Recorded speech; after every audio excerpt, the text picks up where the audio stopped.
Former UN Ambassador Nikki Haley torched the Biden administration in a tweet. Biden reinstituted Obama's catch and release policy, releasing illegal immigrants back into the U.S. Illegal immigration has hit crisis levels, overwhelming Border Patrol facilities and maxing out community resources like COVID tests. We should be taking care of our Americans first.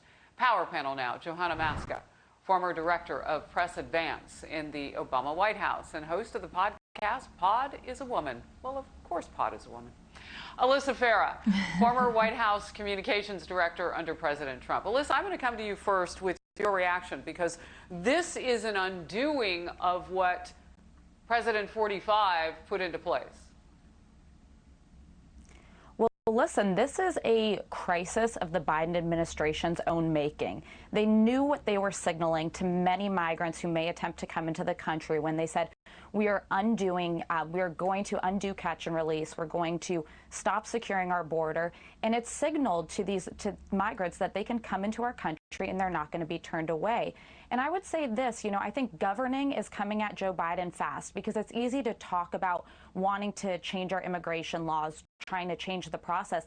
But clearly, they're not even ready at the border to deal with this massive influx that they brought into our country. And it has national security implications and, of course, public health implications. Johanna, I come to this with a little bit of experience, second home in Arizona, and I remember when President Trump and others have been criticized for those tent cities. The ground is so searing in the summertime. We get up into 115 where my home is, 118 degrees. And there were so many humanitarian issues that Democrats on the left were bringing up, yet they're going to build back. And the president calls it building back better. Is that what this is? Is this actually better? Well, look, one president didn't get us into this situation. This has been an issue that President Bush tried to take on, President Obama tried to take on, and President Trump tried to take on. And unfortunately, too many of them had to use executive orders because there's been no action from Congress.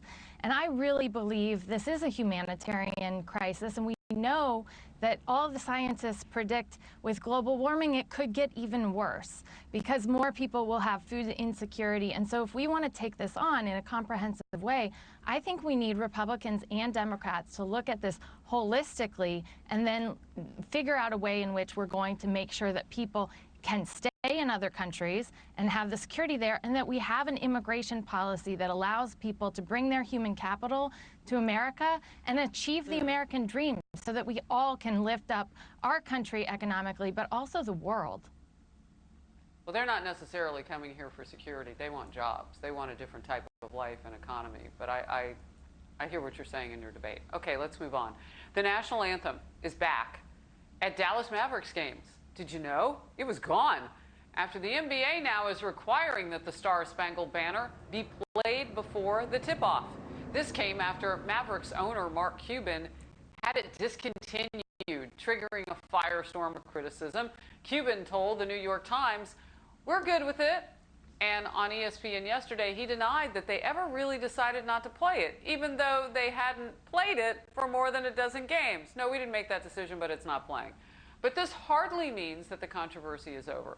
Texas Lieutenant Governor Dan Patrick is now introducing a bill that would require the anthem to be played at any events in the state of Texas that get public funding. Alyssa. Oh, I think Mark Cuban realized how wildly unpopular of a decision this is. And for somebody who's toyed with presidential ambitions, he realized the national anthem is up there with the Pledge of Allegiance, where the vast majority of our country supports it being played at games. And he realized he really stepped in it with this. Johanna.